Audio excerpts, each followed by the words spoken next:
She thought the nanny cam was her weapon, a little electronic eye to document all my failures. She didn't know. I would use it to build her coffin. My name is Alara. I'm 34 years old, and this is how I turned my mother-in-law's cruelty into my liberation. Before we continue, please subscribe to the channel and let us know where you're listening from in the comments. I used to believe that being a good mother meant absorbing every criticism, every sideways glance, that it was a sign of strength to stay silent. Now I know, silence is just a room where monsters feel safe to speak. The scent of lavender and baby powder used to be the smell of my peace. It was the aroma of my daughter, Isla, after her bath, when she'd curl her tiny, warm body against my chest, her breath a soft puff against my neck. In those moments, the world was just us. It was perfect. My husband, Daniel, in the beginning, he was my anchor. We met in a sun-drenched art gallery. He was the quiet architect admiring the bones of the building, and I was the freelance graphic artist, lost in the colors on the walls. He said he fell in love with the way I saw the world, all vibrant hues and bold lines. He brought me stability. I brought him passion. We built a life, a beautiful, modern home with a garden Isla could run in. I thought it was our fortress. Then came Eleanor, Daniel's mother. Eleanor was a monument, tall, impeccably dressed in neutral linens, her silver hair always in a flawless chignon. She smelled of expensive, unscented lotion and faintly of judgment. She came from old money and older expectations. Daniel was her greatest achievement, and I was the splash of unpredictable color on her son's pristine blueprints. When I got pregnant, her help began. It started with articles emailed to me. The importance of a structured sleep schedule for infant cognitive development. Then it was gifts. A $1,000 designer bassinet, when I'd already chosen a simple, hand-me-down crib from a friend. She'd run a finger over the dust on our mantelpiece and sigh. A clean home is a calm home, Alara. For the baby's sake. I tried. God, I tried. I'd scrub the floors until my knees ached, trying to meet her invisible standard. I'd dress Isla in the stiff, frilly dresses she bought, even though my daughter fussed and preferred soft cotton overalls. Daniel would just squeeze my shoulder and say, "She means well, honey." That's just how she shows love. After Isla was born, the fog descended. Not a dark, overwhelming fog, but a soft, gray one. The kind that made simple tasks feel like wading through water. My freelance work slowed to a trickle. Some days, the biggest victory was getting us both dressed by noon. Daniel was working long hours, climbing the ladder at his firm, and I was alone in our beautiful house with the beautiful baby, feeling like the most fraudulent curator of a beautiful life. And Eleanor saw it. She saw the unwashed coffee mugs, the laundry basket that was never quite empty, the way I sometimes just sat on the floor with Isla, too tired to play, just breathing. One Tuesday, she came over unannounced. I remember the sound of her key in the lock, a sound that always made my spine straighten involuntarily. I was in the kitchen, trying to get Isla to eat mashed peas, most of which were on her face, my clothes, and the floor. I hadn't brushed my hair. The remains of my breakfast toast were still on the counter. Eleanor stood in the doorway, her eyes doing their slow, meticulous inventory. They landed on me, on the mess, on my daughter's sticky face. "Alara," she said, her voice a cool, smooth stone. "This won't do." My cheeks burned. "It's just lunchtime, Eleanor. We'll clean up." She glided further into the room, her posture so perfect it seemed to push the air aside. "It's not about the mess, dear. It's about the atmosphere. A child needs order. She needs routine. She needs to see her mother in control." She leaned closer, and I could smell her lotion. "You look exhausted. Are you sleeping?"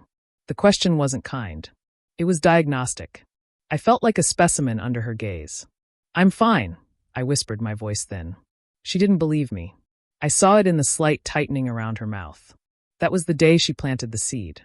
A week later, Daniel came home with a strange, hesitant energy. He kissed my cheek, played with Isla on the rug, but his eyes were avoiding mine.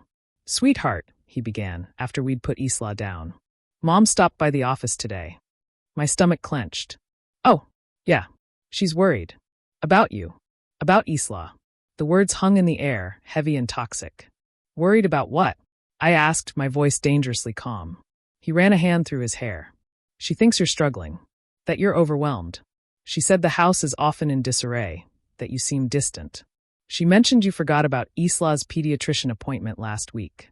I had forgotten. In the gray fog, the date had slipped my mind. The guilt was a sharp, hot needle in my chest. I rescheduled it, I said defensively. It was one appointment. I know. He held up his hands. But she made a suggestion. A generous one. He placed a small, sleek, white box on the coffee table. It was a nanny cam. The latest model. High-definition, wide-angle with audio. I stared at it, my blood running cold. What is this, Daniel? It's not what you think, he said quickly. Mom thought it would be a help.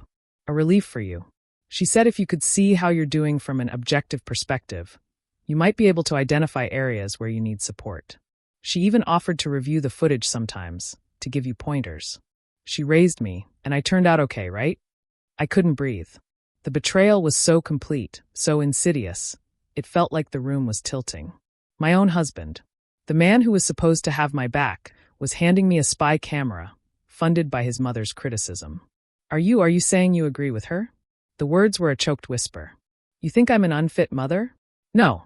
God, no, Alara. He came to me, tried to take my hands, but I flinched away. It's the opposite. I think you're an amazing mother. This could prove it. To her. It could get her off your back. Just try it. For a week. Let's see what it shows. What it would show. Through Eleanor's eyes, it would show a woman who sometimes cried from frustration when her baby wouldn't stop screaming. A woman who sometimes ordered takeout because she was too tired to cook. A woman who wasn't the serene, perfectly coiffed archetype of motherhood Eleanor demanded. I looked at my husband's face, so earnest, so desperate to please both his wife and his mother. And I saw the chasm between us. He lived in a world of blueprints and load-bearing walls, where everything could be measured and fixed. He didn't understand the shifting, emotional landscape of my new motherhood. He didn't understand that his mother wasn't offering help. She was building a case. The quiet collapse began that night. I agreed to the camera. I set it up on the bookshelf in the living room, its little green eye a constant, unblinking witness to my life. I felt its gaze on my skin, a cold shiver, every minute of the day. I started performing. I cleaned more frantically. I forced smiles when I wanted to scream. I became a parody of a happy mother, all for the approval of a lens, for the judgment of a woman who held the key to my husband's perception of me. It was erasure.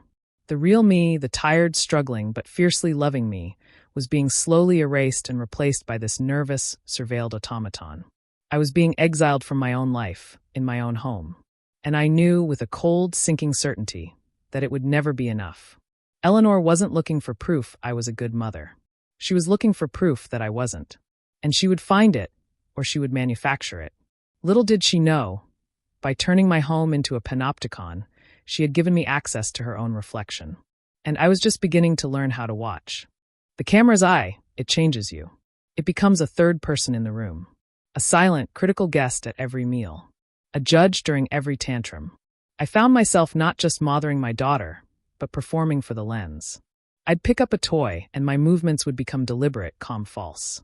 I'd hear Isla cry from her crib, and instead of rushing in with my heart in my throat, I would take a measured breath first, composing my face into a mask of serene concern before I entered the frame.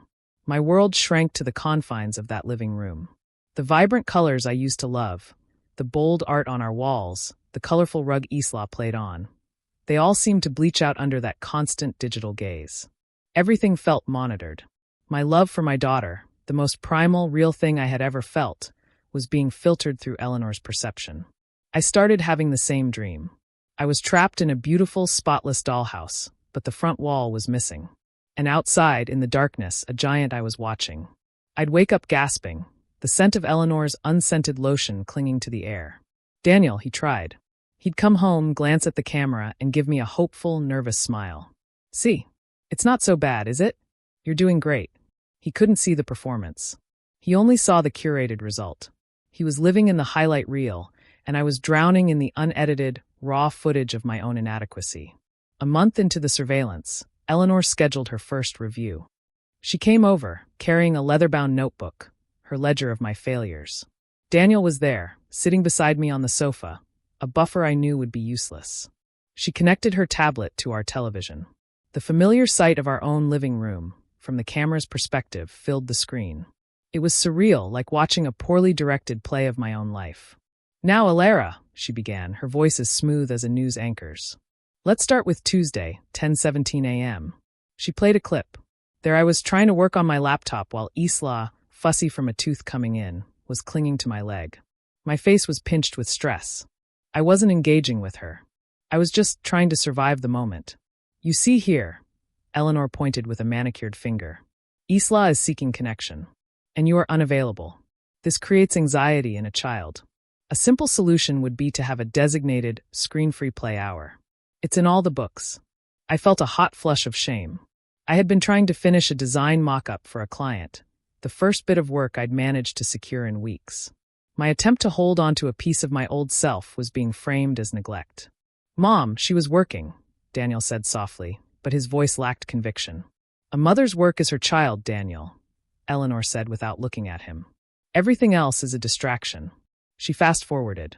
Now, Thursday, 3:02 p.m. The clip showed me giving Isla a small pot of yogurt. Isla, in classic toddler fashion, grabbed the spoon and smeared yogurt all over her high-chair tray, laughing. I laughed too, a real, genuine sound that I hadn't heard from myself in weeks.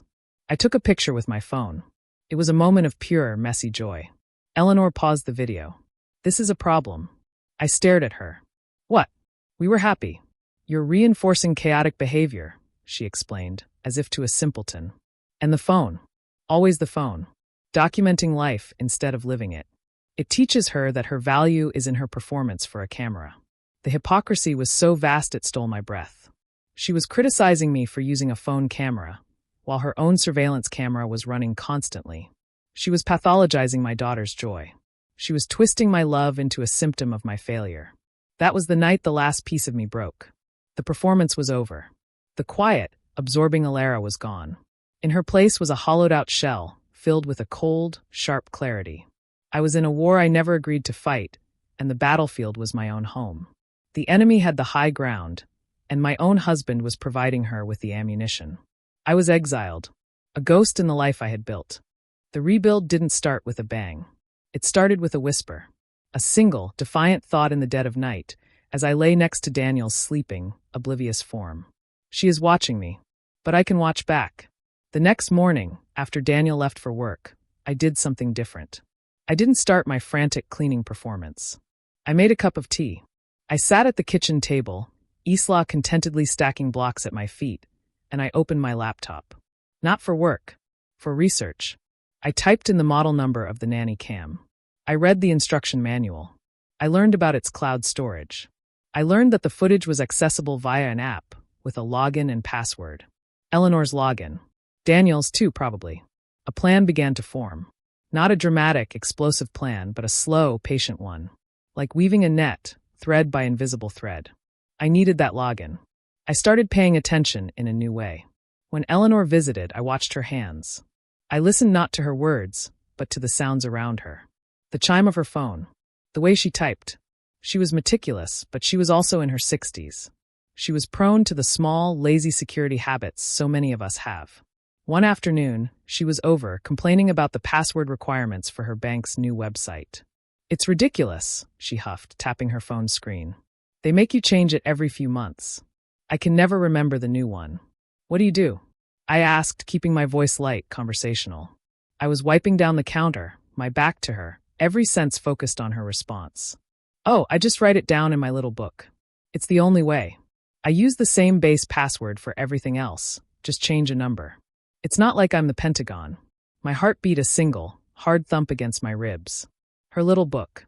I knew that book. It was a small, elegant, navy blue leather notebook she always carried in her purse. She used it for shopping lists, for notes, for her observations about me. It was her external brain, her key to everything. I didn't need to steal the book. That was too risky. I just needed a few moments alone with it. The opportunity came at Isla's second birthday party. We had a small gathering in the backyard. Eleanor, of course, was directing the proceedings, ensuring the organic, sugar-free cupcakes were arranged just so. Her purse was sitting on a patio chair, unattended. My moment arrived when Isla, hyped on the minuscule amount of sugar I'd managed to sneak into her cupcake, tripped and skinned her knee.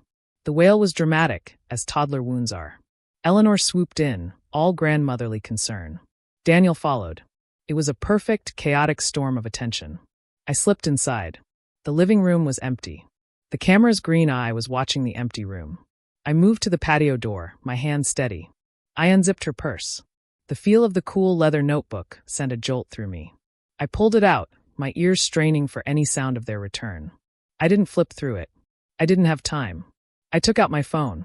I opened the camera app, and I started photographing every single page. My hands were ice cold, but they didn't shake. This wasn't nerves.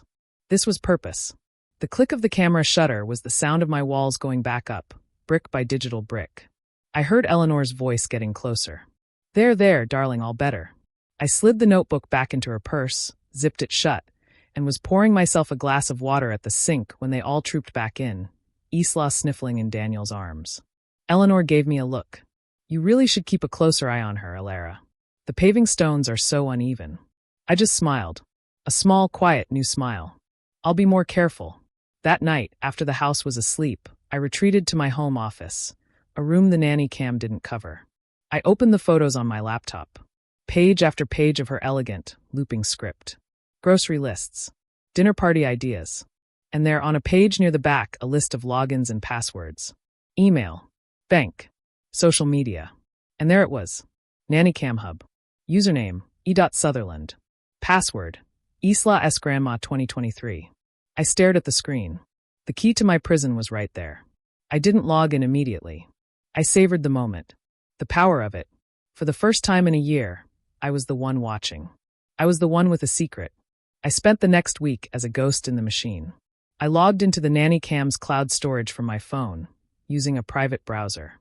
I watched the live feed sometimes, seeing my own life as she saw it. But more importantly, I had access to the archive, to all the footage she had been collecting. My initial plan was simple: to find clips that showed I was a good, loving mother, to build my own defense file. But as I scrolled through the days and weeks of footage, a new idea began to take root. The camera was always on. It saw everything, not just my failures. It saw her. It saw her visits. I started reviewing the footage from the times she was alone with Isla, on the rare occasions I had to run an errand. At first, it was mundane, her reading a book in a chair while Isla played. But then, I found something. It was from 2 weeks ago. I had gone to the post office. Eleanor was supposed to be watching Isla. The footage showed her on the sofa, not with my daughter, but on her phone making a call. Her voice was clear on the audio.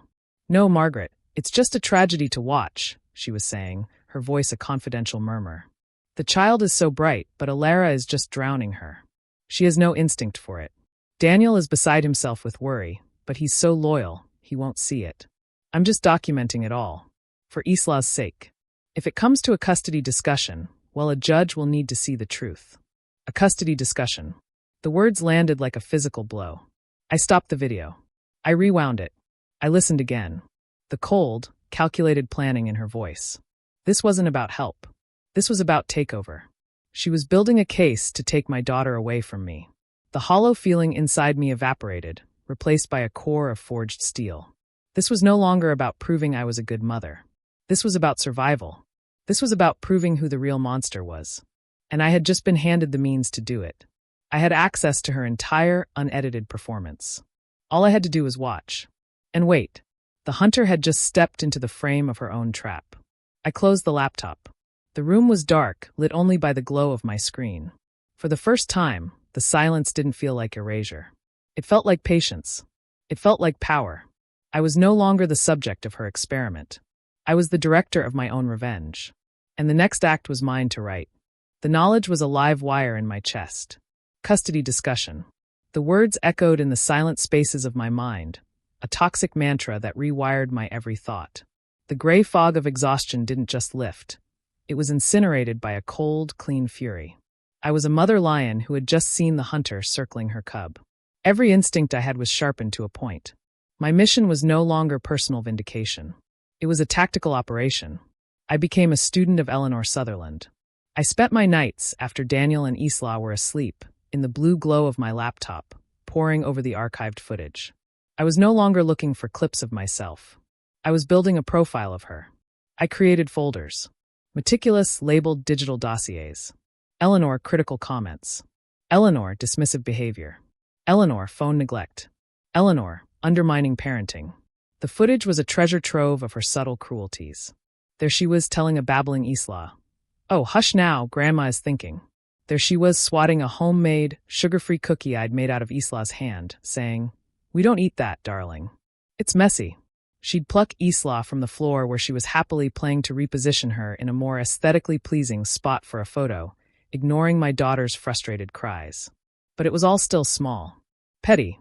The kind of behavior a lawyer would dismiss as a grandmother's eccentricity, especially when weighed against her narrative of an unfit, overwhelmed mother.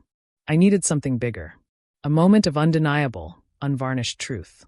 I began to engineer situations. Subtly. I started mentioning to Daniel how helpful it was when his mother could watch Isla for an hour, so I could focus on my work. I made myself sound grateful, reformed. Daniel, relieved to see me engaging with Eleanor's help, readily agreed. He began suggesting it himself. "So Mom's free Thursday afternoon," he'd say over dinner. "Why don't you take that time to yourself? Go for a walk. Get a coffee." He thought he was throwing me a lifeline. He was handing me the rope to hang his mother. I would agree. I would leave the house with a quiet thanks, my heart hammering against my ribs. I'd go to a cafe a few blocks away, order a tea I wouldn't drink, and open the Nanny Cam app on my phone. I'd watch. And I'd record. Most of the time, it was more of the same. Neglectful inattention. Critical murmurs. But the stakes felt higher now that I knew her endgame. Every time she checked her phone instead of interacting with Isla, I felt a grim satisfaction. Document that, I'd think. Put that in your ledger. Weeks turned into a month. My digital folders grew fat with evidence, but the smoking gun remained elusive. The pressure was a constant, humming anxiety under my skin. I was playing a long game, but I feared Eleanor's move was closer than I thought. I noticed her and Daniel having more hushed conversations in the kitchen that stopped when I entered.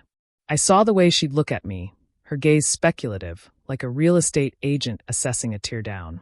Then it happened. It was a Tuesday. Thunderstorms had been forecast all day, and the sky was a bruised, ominous purple. The air was thick and heavy. Isla was out of sorts, clingy and whiny, sensitive to the change in atmospheric pressure. I had a virtual meeting with a potentially big client, a chance to truly restart my career. Daniel had already arranged for Eleanor to come over. "The weather's terrible, Alara," he said, kissing my forehead. "Just stay in your office. Mom can handle Isla." I nodded, my throat tight. This felt different. The charged air outside seemed to seep into the house, into my bones. Eleanor arrived, shaking rain from her expensive trench coat. She gave me a thin, perfunctory smile. "Don't worry about a thing, dear. We'll be fine." I retreated to my office, closed the door, and opened the meeting software. But on my second monitor, the Nanny Cam feed was open, its volume low. I split my attention between my professional pitch and the domestic drama unfolding in my living room. For the first 20 minutes, it was standard. Eleanor was on the sofa, scrolling through her tablet. Isla was playing listlessly with her blocks, occasionally bringing one to her grandmother, who would pat her head absently without looking up. Then Isla found a book. It was her favorite, a sturdy board book about a little bear, its pages well-loved and slightly chewed. She toddled over to Eleanor and shoved it into her lap. "Book. Gamma book."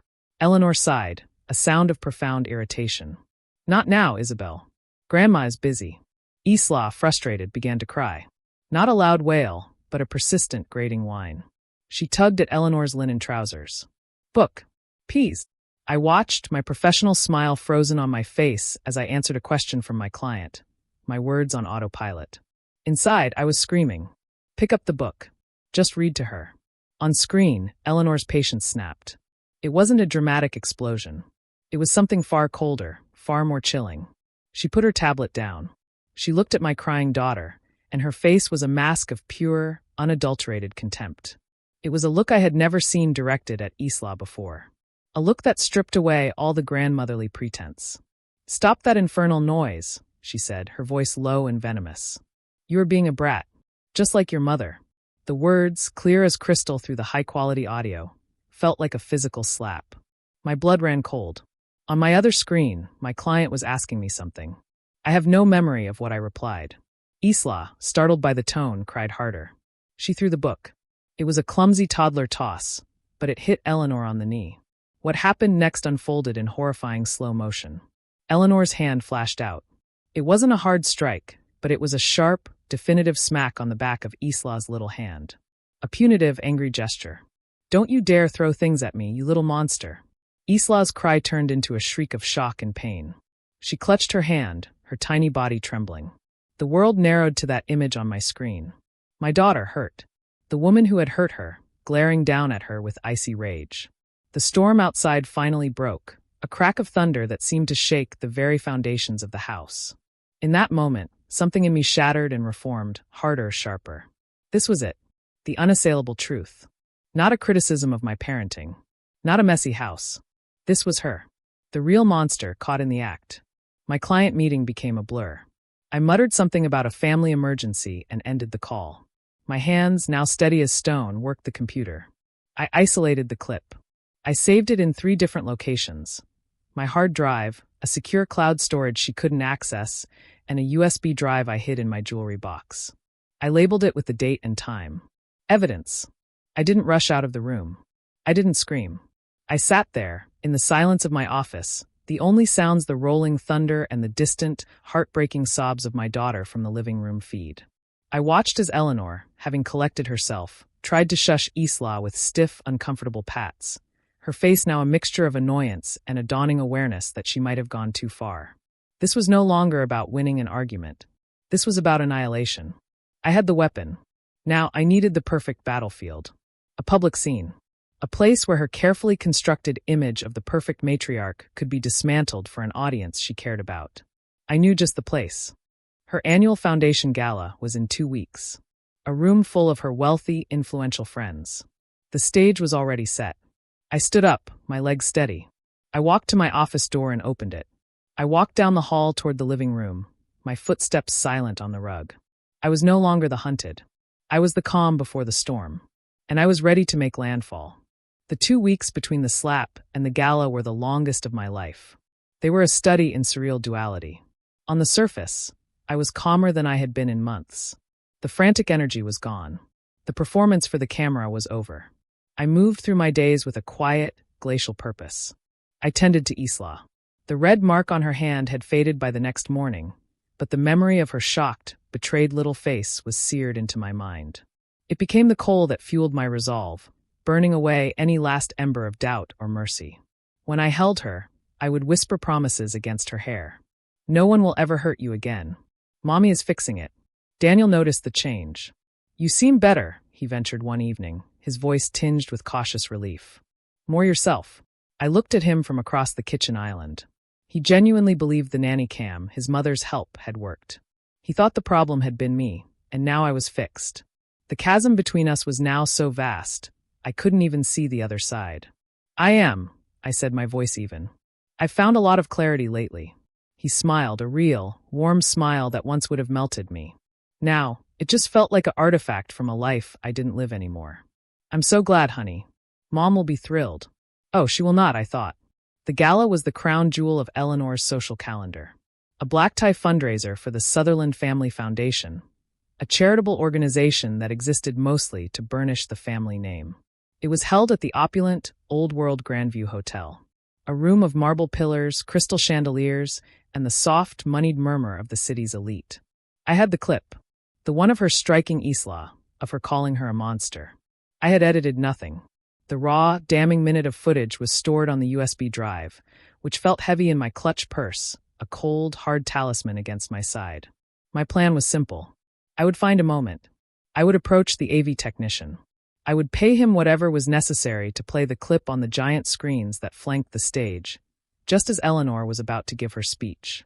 I wanted her to see her own reflection, magnified to monstrous proportions, in front of the very people whose opinion she valued most. But the universe, it seems, has its own sense of poetry. We arrived. The ballroom was a sea of sequins and black tie. Eleanor was holding court near the stage, resplendent in a gown of icy silver, her laugh a tinkling bell that grated on my nerves. She was the queen of her perfect, pristine world.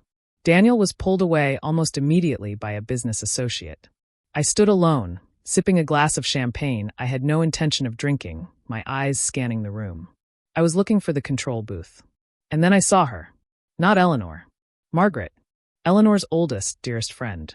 The one she had been on the phone with when she mentioned the custody discussion.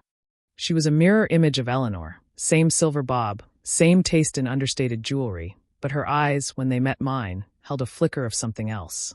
Not warmth, precisely, but a deep, weary knowledge. She drifted over to me. "Elara, you look lovely." "Thank you, Margaret." We stood in silence for a moment, watching Eleanor accept compliments. "She's in rare form tonight," Margaret murmured, her voice low. I said nothing. I just watched her. Margaret sighed, a soft, almost imperceptible sound. "She's been so focused on you lately. On little Isla." My grip tightened on my glass. "Yes, she has." Another pause. The unspoken things hung thick in the air between us. "You know," Margaret said, her eyes still on Eleanor, "she did the same thing to Daniel's first serious girlfriend. Clara. Sweet girl. An artist like you." She took a sip of her wine. Eleanor documented everything. Found every flaw. Presented Daniel with a dossier of her instability. She broke them up. Said she was protecting him. The air left my lungs. It wasn't just me. This was her pattern. Her sickness. I was just the latest obstacle to be removed. I looked at Margaret, this unexpected witness. This silent ally who had perhaps carried her own guilt for years. "Why are you telling me this?" She finally turned to look at me, her gaze direct and unsettlingly clear. "Because I have grandchildren too. And a line is a line." She gave a slight, almost imperceptible nod, then melted back into the crowd. Her confession was not absolution. It was corroboration. It was the final piece of evidence that confirmed the monster wasn't a hallucination born of my postpartum fog. It was time. I began to make my way toward the side of the room where I'd seen the AV technician earlier. My heart was a steady, rhythmic drumbeat. Not of fear, but of purpose. But Eleanor found me first. "Elara, there you are." Her voice was syrupy sweet, for the benefit of those around us. She looped her arm through mine, a gesture that felt like being manacled. "Come, darling. I want to introduce you to the chair of the hospital board. I was just telling him what a devoted mother you've become." The irony was so thick I could taste it, metallic and sharp on my tongue. She was parading me, her reclaimed project, as a trophy. Proof of her own benevolent influence. She led me toward a circle of powerful-looking older men. I was trapped in her narrative once again. My plan was slipping away. I couldn't break away to find the technician without causing a scene. The master of ceremonies tapped the microphone. "Ladies and gentlemen, if you could please find your seats. Our program is about to begin." Panic, cold and sharp, pricked at my edges. No, not like this. I had to adapt. We were seated at the head table, right in front of the stage. Daniel was on my left, beaming with pride. Eleanor was on his other side, preening. The speeches began. Droning, self-congratulatory speeches about charity and community. Each one brought us closer to Eleanor's moment in the spotlight. My mind raced. The USB drive was useless without the technician. I had the file on my phone, but how could I? My phone. As the Foundation's director introduced Eleanor, the room erupted in polite applause. She stood, smoothing her gown, a magnanimous smile on her face. She walked to the podium, a portrait of grace and generosity. This was it. I opened the Nanny Cam app on my phone. I navigated to the clip. I selected the option to cast the screen. The hotel had open Wi-Fi for guests. I scanned the available devices. And there it was.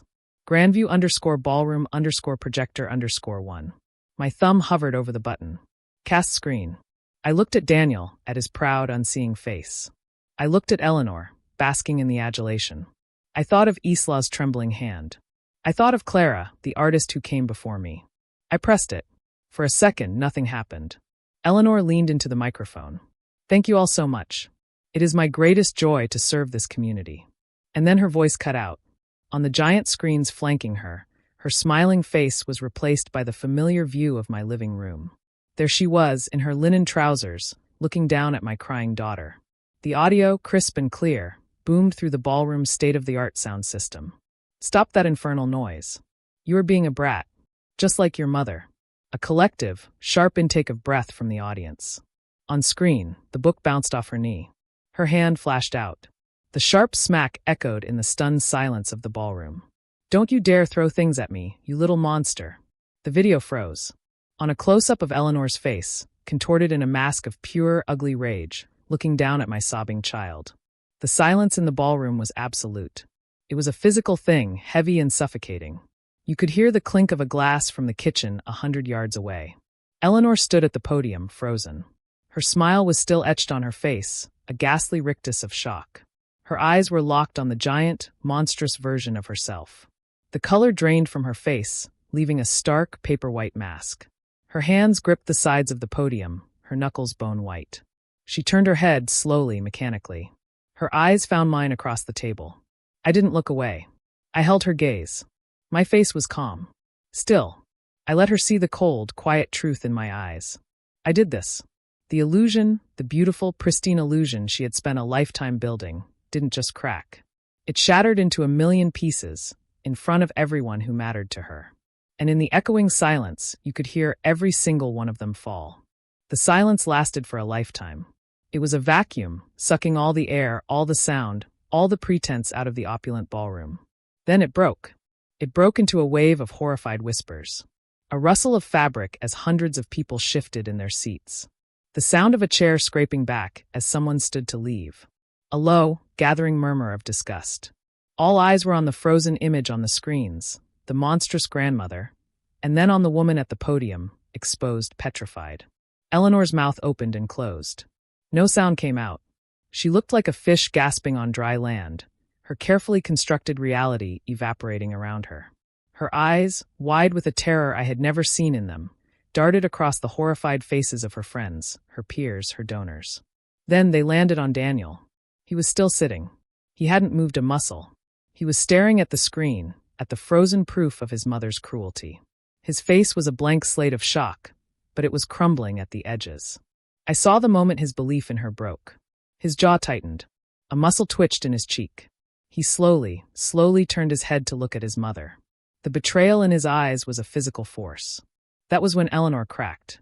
"Turn it off," she shrieked, her voice raw and ragged, tearing through the hushed room. It wasn't the polished, melodic tone she always used. It was the scream of a cornered animal. "Somebody turn it off. It's a fake. It's edited." But no one moved. The AV technician, whoever he was, had likely fled the booth the moment the scandal hit the screen. Her gaze, wild and desperate, swung back to me, and she pointed a trembling, accusatory finger. "Her. She did this. She's been unstable. She's trying to destroy this family. She's an unfit mother." The words, the same poisonous words she had used to seed doubt in my husband's mind, now hung in the air, empty and pathetic. They bounced off the undeniable truth displayed 50 feet high. No one was listening to her anymore. They were only watching her unravel. This was the moment. The confrontation. It wasn't going to happen in a private, heated argument. It was happening here, in the ruins of her kingdom. I stood up. The movement was calm, deliberate. Every whisper died down again. The entire ballroom watched as I walked the short distance from my seat to the base of the stage. I didn't climb the steps. I stood below her, looking up. She was on the platform, but I had never held more power. I didn't shout. I didn't need to.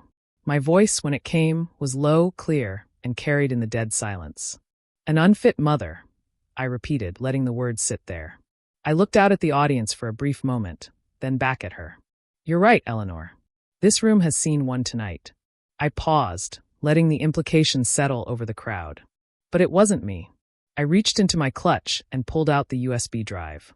I held it up, a small, insignificant thing that contained the end of her world. "This is the unedited footage.